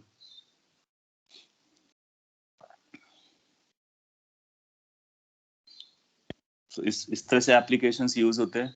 एक स्टेटमेंट जो कभी आपने पढ़ा उसका फोर्स से लिंक किया, फोर्स के बाद आपने उसको फील्ड से लिंक किया और फील्ड के बारे में एक एक्सप्रेशन बना के दे दिया. कई बार एग्जाम में आपसे ये पूछता है कि एक E की वैल्यू दे देगा और बोलेगा बताइए क्या ये E कंजर्वेटिव है या नहीं, या फिर ये क्या ये E इलेक्ट्रोस्टैटिक फील्ड को बता पाएगा या नहीं. तो इलेक्ट्रोस्टैटिक फील्ड तो तभी होगी जब वो कंजर्वेटिव होगी. तो ये कंजर्वेटिव का टेस्ट है. हम लोग क्या कर सकते हैं, क्लोज्ड पाथ चूज कर सकते हैं, उस क्लोज्ड पाथ पे उस E.dr को परफॉर्म कर सकते हैं. अगर E.dr की वैल्यू नॉन जीरो आई तो फिर वो कंजर्वेटिव नहीं होगी. और अगर सभी पाथ के लिए वो 0 आती है तो कंजर्वेटिव हो जाती है। इसका मतलब है वो फील्ड हमारा करेक्ट होगा अगर वो सभी क्लोज पाथ के लिए E.dr 0 बताएगा। अभी हम लोग और बात करेंगे E.dr को लेकर के, E.ds को लेकर के, इनके इंटीग्रेशंस करेंगे। एक छोटा सा क्वेश्चन था जो कि फोर्स पर बेस्ड था, कंजर्वेटिव प्रॉपर्टी पे बेस्ड था, वो मैंने आपको एक्सप्लेन कर दिया। आगे बढ़ते हैं। इसके बाद इलेक्ट्रिक पोटेंशियल आएगा, पोटेंशियल एनर्जी आएगी, उसके बारे में हम लोग बात करेंगे। कई बार एग्जाम में ये भी क्वेश्चन पूछ लेता है ग्राफ का।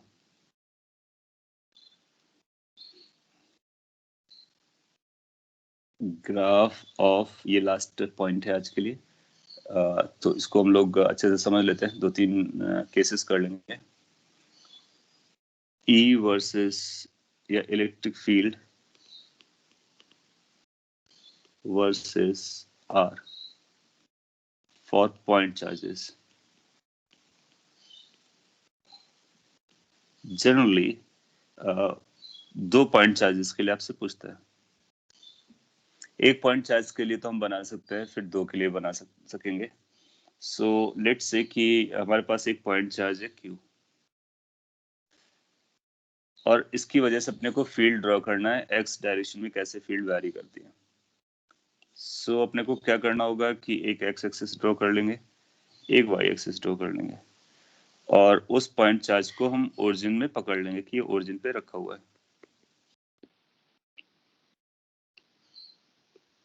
कुछ इस तरह से। ये ओरिजिन पे रखा हुआ है और इस पर वो आपसे बोलेगा E बना हुआ है और इस पर बोलेगा ये R है। तो बताइए कि ये ग्राफ कैसा बनने वाला है। आपको 4 ऑप्शन देगा, पॉइंट चार्ज की वजह से बताना है। तो वो पॉइंट चार्ज के बारे में बताएगा कि पॉइंट चार्ज है कैसा, पॉजिटिव है, नेगेटिव है एंड ऑल दैट, उसकी जरूरत पड़ने वाली है। सो Q इज पॉजिटिव, ऐसा हम लोग लेके चल रहे हैं। मैं आपको एक्सप्लेन करता हूँ कैसे ड्रॉ करना होता है, और फिर नेक्स्ट में मैं आपसे पूछूंगा तो आप उसको ड्रॉ करेंगे। नाउ हम लोग जानते हैं कि किसी भी लोकेशन पे जाएंगे तो फॉर्म फील्ड कितना आएगा, तो फील्ड की वैल्यू जो आती है मैग्नीट्यूड, वो अपने को पता है E is going to be KQ upon R square. इसका मतलब ये 1 अपॉन R स्क्वायर का ग्राफ बनने वाला है, 1 अपॉन R स्क्वायर का ग्राफ बनने वाला है। ठीक है, फिर डायरेक्शन देखेंगे। अगर हम पॉजिटिव R पर है, यहाँ पर है लेट से, तो ये हमारे लिए R का काम करेगा, फील्ड हमारे लिए R की डायरेक्शन में आएगी, तो field will be in the direction of R in the left this right hand side. लेकिन जब हम लेफ्ट हैंड साइड आएंगे तो ये इधर आएगा, फील्ड की डायरेक्शन इधर आएगी, तो फील्ड हमारी नेगेटिव डायरेक्शन में होगी जब हम नेगेटिव एक्स एक्सिस पर होंगे, पॉजिटिव डायरेक्शन में होगी जब हम पॉजिटिव एक्स एक्सिस पे होंगे। ये जो पॉइंट्स हैं इनको हम लोग यूज करते हैं। इसका मतलब यहाँ पर जो फील्ड है वो पॉजिटिव आएगी, यहाँ पर जो फील्ड है वो नेगेटिव आएगी, क्योंकि हम ई भी यूज कर रहे हैं। इसका मतलब मैग्नीट्यूड और डायरेक्शन दोनों हम उसका यहाँ पर यूज करके दिखाते हैं। अच्छा, जब हमारा r टेंडिंग टू 0 होगा, तो हम जब r को टेंडिंग टू 0 करेंगे तो इससे अपने को पता चलेगा E will tend to infinite, very large. तो इसको हम लोग 2 तरह से ट्रीट कर सकते हैं। जब हम R को टेंडिंग टू 0 प्लस करेंगे, पॉजिटिव डायरेक्शन से 0 करेंगे, तो E will tend two plus infinity. जब हम R को टेंडिंग टू 0 माइनस करेंगे तो E will tend to minus infinity. ये मैथ्स की लैंग्वेज में लिख दे रहा हूँ, और आप चाहे तो लॉजिक से समझ सकते हैं, लॉजिक भी उतना ही स्ट्रांग जाएगा।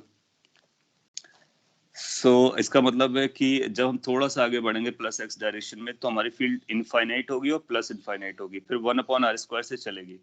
जब हम R को इनफाइनाइट कर देंगे तो 0 को टेंड करेगी, यानी ये ग्राफ ऐसा जाएगा।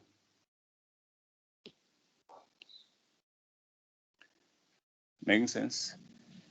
जब हम नेगेटिव डायरेक्शन में आएंगे तो माइनस इन्फिनिटी से स्टार्ट करेगी और बाद में 0 टेंड करेगी, तो ये ग्राफ आ जाएगा। So this will be the graph because of a positive charge. तो फील्ड का जो ग्राफ होगा हम इस तरह से ड्रॉ करते हैं। कॉपी कर लीजिए। वो आपको 4 ऑप्शन देगा, कभी इस वाले क्वार्टर में बनाएगा, कभी इस वाले क्वार्टर में बनाएगा। तो फिर अपने को देखना है कौन से क्वार्टर वाले हमारे लिए सुटेबल है, और क्या 1 अपॉन R स्क्वायर ही है, तो 1 अपॉन R स्क्वायर आना चाहिए। स्ट्रेट लाइन वगैरह होगा, पैराबोला होगा, तो उनको हम कैंसिल आउट कर देंगे।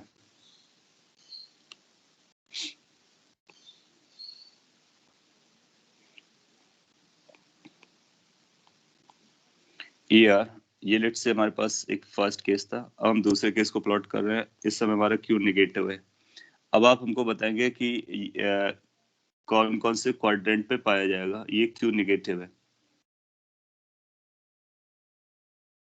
उसको हम माइनस क्यू बता दे रहे हैं यहाँ पर ही, माइनस क्यू, ताकि वो नेगेटिव वाला वर्जन अपने को दिखता रहे।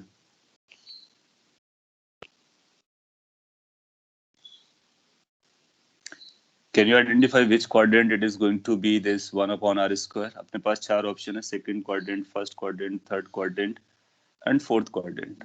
कौन कौन से क्वाड्रेंट में लाई करेगा ग्राफ?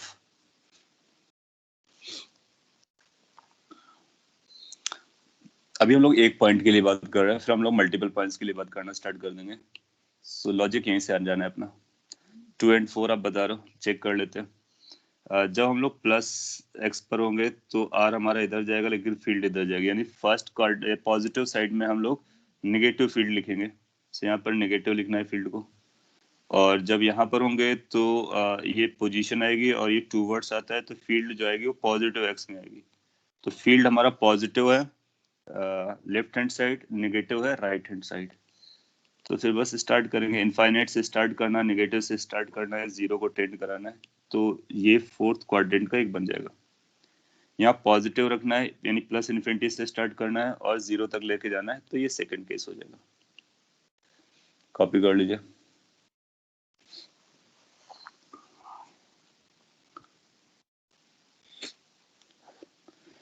इनकेस अगर आपको ये दोनों केस समझ में आ गए, एक प्लस एक माइनस, तो एक चार्ज का हम लोग ड्रॉ कर सकते हैं। मल्टीपल चार्जेस होंगे तो सभी चार्जेस का ड्रॉ कर लेंगे, फिर उसके बाद उनका ओवरलैप करके सुपरपोजिशन से हम बता सकते हैं कि क्या चल रहा है। सो एक दो एग्जांपल मैं आपको यहाँ पे देता हूँ। वो ऐसा फिगर दे देगा, ये भी एग्जाम में आ चुका है।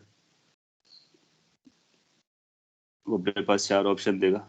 अच्छी बात होती है वो चार ऑप्शन देता है, तो अपने को लॉजिक लगा देना है, आंसर आ जाए, कोई कैलकुलेशन करने की जरूरत नहीं है। लेट्स अगर आपसे बोलता है कि एक चार्ज क्यू है पॉजिटिव और एक दूसरा चार्ज यहाँ पर है Q2, वो भी पॉजिटिव, ये Q1 है ये Q2 है। सो Q1 पॉजिटिव है एंड Q2 पॉजिटिव है, दोनों पॉजिटिव है।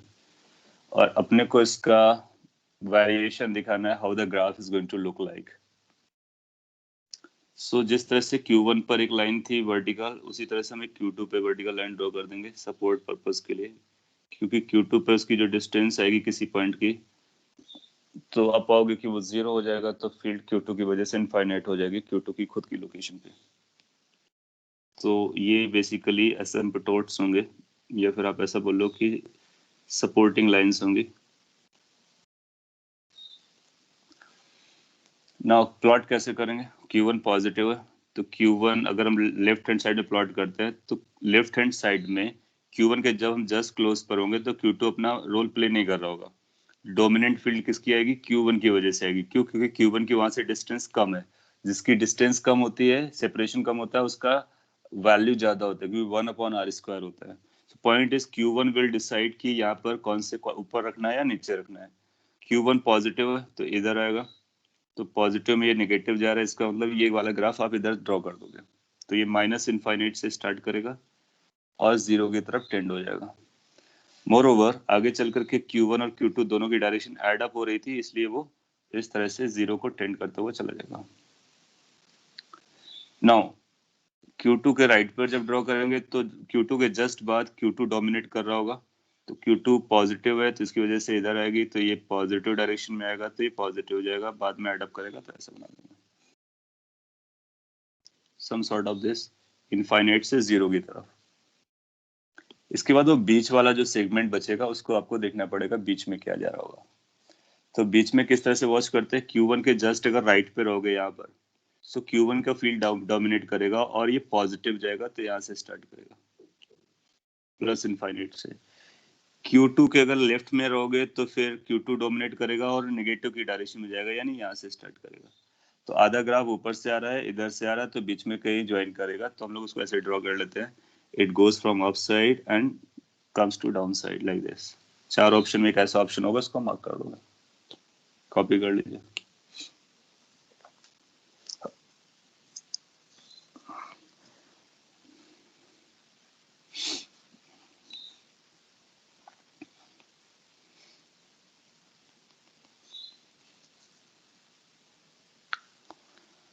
दोनों नेगेटिव होंगे तो क्या करना होगा, अकॉर्डिंगली आप उसको जज कर सकते हो। एक और केस ले लेते हैं जिसमें एक पॉजिटिव और एक नेगेटिव होगा। सिमिलर एग्जांपल मॉड्यूल पे भी आपको एक्सप्लेन करके दिया गया है, लेकिन उसका एक्सप्लेनेशन आप यहाँ पे अच्छे से समझ जाएंगे, इसलिए मैं एक्सप्लेन कर रहा हूँ। लेट्स से अपने पास ये Q1 है और यहाँ पर एक Q2 है या माइनस Q2 है। तो Q1 हमारे लिए पॉजिटिव है, Q2 नेगेटिव है। इसका हमको प्लॉट करना है। 4 ऑप्शन देंगे तो लेंथी बनेगा, इसलिए मैं खुद ही प्लॉट कर दे रहा हूँ, आप सिंपली वॉच कर लीजिए। And if it is not justified to you, let me no.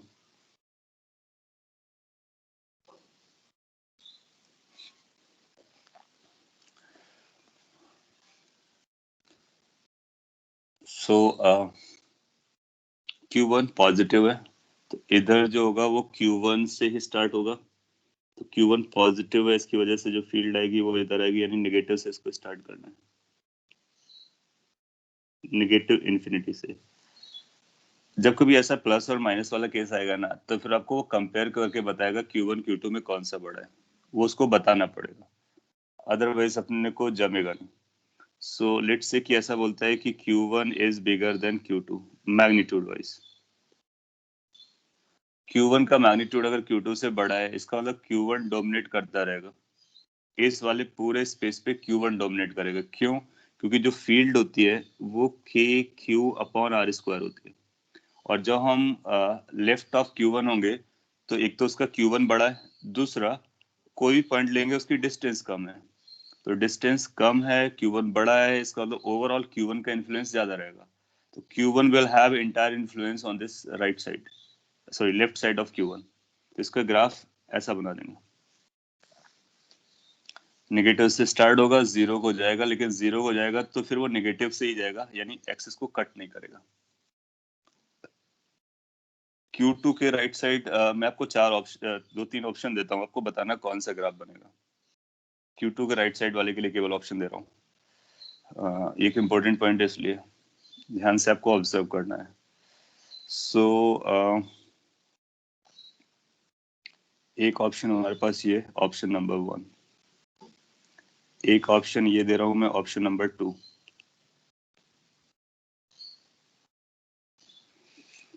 एक ऑप्शन मैं आपको कुछ ऐसा दे रहा हूं,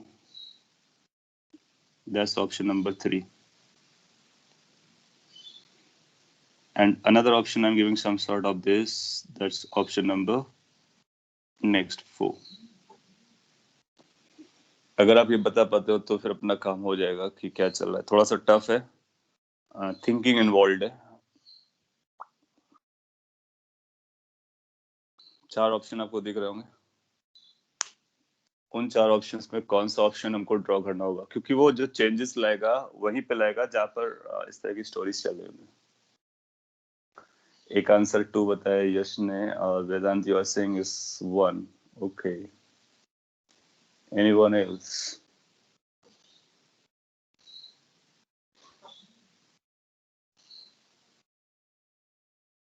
1 1 1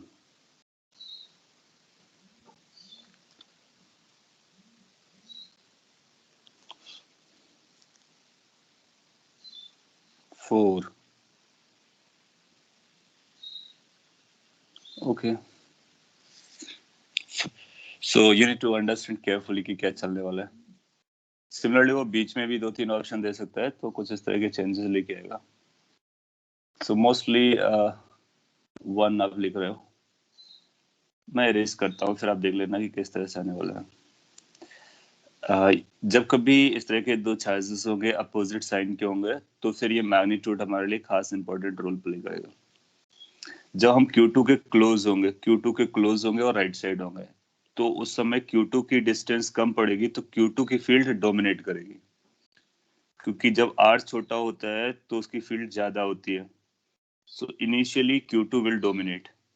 सो किसी पॉइंट पर अगर हम फील्ड निकालना चाहेंगे तो टूवर्ड्स Q2 आएगी, नेगेटिव चार्ज होने की वजह से। इसका मतलब नेगेटिव से स्टार्ट करेगी, इसका मतलब माइनस इन्फिनिटी से स्टार्ट करेगी। यू पीपल वर राइट, क्यों माइनस इन्फिनिटी से स्टार्ट करेगी।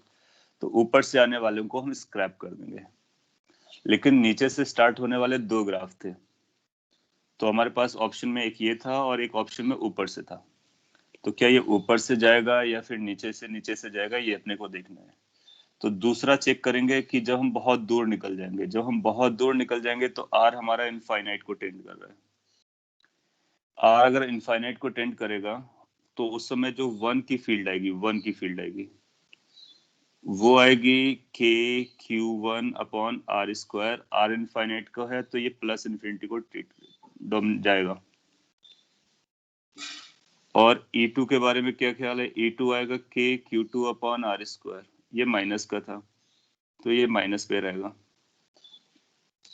अब सिंस हमको पता है ना Q1 बड़ा है, Q1 का मैग्नीट्यूड बड़ा है, तो इन दोनों फील्ड में हम देखेंगे कि कौन सी फील्ड, अगर जब दोनों को ऐड करेंगे तो आप पाओगे कि E1 प्रिवेल करेगा, E1 डोमिनेट करेगा, और E1 टेंड करेगा प्लस इन्फिनिटी को, E2 टेंड करेगा प्लस जीरो को, नॉट इन्फिनिटी, क्योंकि आर इन्फिनिटी था तो ये प्लस जीरो को टेंड करेगा और ये माइनस जीरो को टेंड करेगा।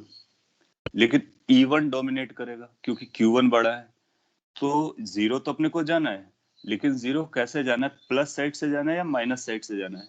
प्लस साइड का मतलब ऊपर से जीरो जाना, माइनस साइड का मतलब नीचे से जीरो जाना। या फिर ऐसे भी सोच सकते हैं क्योंकि E1 बड़ा है यानी Q1 बड़ा है, तो किसी ना किसी आर पर जो ये दोनों मिलकर के जीरो भी बनाएंगे, क्योंकि Q1 बड़ा है और R छोटा है, सो ये जीरो ही बनाएगा। इसका मतलब है फील्ड को आर एक्सिस को कट भी करना है और फाइनली पॉजिटिव डायरेक्शन से जाना है। सो इसका मतलब हुआ कि ये यहाँ से स्टार्ट होगा लेकिन ऐसे खत्म नहीं हो जाएगा। अगर आपने इस तरह से ड्रॉ किया तो फिर ये रॉन्ग हो जाएगा। ये क्या बता रहा है कि जब ये जीरो को टेंड कर रहा है तो निगेटिव जीरो की तरफ जा रहा है, यानी ई ऊपर प्लस जीरो होता है, ई नीचे माइनस जीरो होता है। सो इसको आप सेट से जाना चाहिए। So it should be like this. तो ये पहले इसको क्रॉस करेगा, एक बार कट करेगा, एक ही बार रियल साइड में कट करेगा, फिर किसी हाइट वैल्यू तक जाएगा, फिर उसको डिक्रीज करते करते जीरो की तरफ ले जाएगा। नोट कर लीजिए। So this graph is going to be the correct answer. Probably वो फोर्थ बनाया था मैंने, so fourth is going to be correct. इसके बाद बिटवीन कैसे ड्रॉ करना है? बिटवीन ड्रॉ करना होगा तो यहाँ पर जब लोगोगे Q1 डोमिनेट करेगा, Q1 वजह से पॉजिटिव आएगा, और यहाँ पर जब आप ड्रॉ करोगे तो यहाँ पर माइनस Q2 डोमिनेट करेगा, इसकी वजह से पॉजिटिव आएगा, यानी पॉजिटिव ही रहेगा। तो बीच वाले जोन में जो रहेगा पॉजिटिव रहेगा, नेगेटिव नहीं आएगा, यानी ग्राफ ऊपर ही रहेगा, नीचे नहीं आएगा। अच्छा, अब ऊपर रहेगा तो Q1 के जस्ट आगे आओगे तो इनफाइनाइट से चलेगा, और Q2 के जस्ट पहले आओगे तो इनफाइनाइट पे चलेगा, so इनफाइनाइट से इनफाइनाइट तक जाएगा। So it's going to be like infinite से infinite। चार ऑप्शन में वहां पर भी कई तरह के ऑप्शंस बनाएगा, केवल ऊपर बनाएगा, केवल नीचे बनाएगा, इधर उधर बनाएगा, जो भी है वो बना देगा। और ये वाला केस हम पकड़ लेंगे, नोट कर लीजिए। और बेटर इज दिस कि आप ये समझिए कि कैसे ड्रॉ किए जाते हैं। ऐसा क्वेश्चन एग्जाम में आता है। सो चार्ज के जब हम क्लोज होते हैं तो जिस चार्ज के क्लोज होते हैं उसको कंसीडर करते हैं, बाकी चार्जेस को भूल जाते हैं, क्योंकि डिस्टेंस कम है तो उसकी फील्ड सबसे ज्यादा होती है। प्लस माइनस को डायरेक्शन देख करके देखते हैं, प्लस एक्सिस में है, प्लस एक्स में है, माइनस एक्स में है। इसी तरह से प्लस इन्फिनिटी या माइनस इन्फिनिटी से स्टार्ट करते हैं। तो अपने को just close to the charges देखना होता है और very far apart from the charges देखना होता है। यहाँ पर मैंने लेफ्ट हैंड साइड में जो डायरेक्टली बनाया था उसमें इसलिए क्योंकि Q1 डोमिनेट कर रहा था और उसके लिए R भी कम पड़ रहा था, तो E1 की वैल्यू हमेशा डोमिनेट करेगी, और E1 निगेटिव रहेगा क्योंकि इसकी वजह से फील्ड इधर ही रहेगी, इसलिए वो निगेटिव वाला ही चलेगा। लेकिन राइट हैंड साइड में स्टोरी बदल गई थी, इसलिए राइट हैंड साइड को हमने अलग से प्लॉट किया।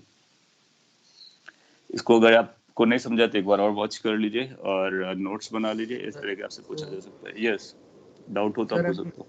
ऐसा बोल सकते क्या कि अगर Q1 is greater than Q2 है तो फिर वो एक बार तो जीरो होगा ही राइट साइड को, इसलिए एग्जैक्टली हाँ, वही लॉजिक आपको लगाना है। उसको आप इस तरह से भी लोग बोल सकते हो कि अगर Q1 Q2 से मैग्नीट्यूड वाइज बड़ा है तो Q2 के राइट साइड पे कभी ना कभी जीरो तो होना ही पड़ेगा उसको।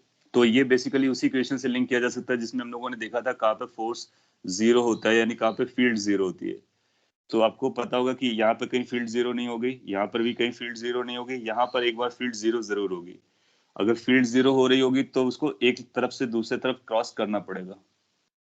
तो ये माइनस से स्टार्ट हुआ था, जीरो करेगा, फिर इन्फिनिटी को जाएगा, तो अप साइड से जाएगा, गुड, तो उससे भी कंसिस्टेंट हो जाएगा। बेसिकली क्या करता है, वो 4 ग्राफ देता है, तो अपने को बस चारों जितने भी जंक्शन होते हैं सब पे चेक कर लेना होता है कि क्या वो सही प्लॉट कर रहा है। कहीं 0 आएगा, यस 0 आएगा तो 0 वाला देखेंगे, नहीं आएगा तो 0 नहीं आएगा उसको देखेंगे, इनफाइनाइट पे कैसे जाएगा वो चेक कर लेंगे, क्लोज टू द चार्जेस कैसे जाएगा वो चेक कर लेंगे। इतने पॉइंट चेक करोगे तो 3 ऑप्शन आपके एलिमिनेट हो जाएंगे, चौथा जो होगा उसको आप ड्रॉ कर सकते हो। ओके, आज के लिए हम लोग इतना ही रखते हैं।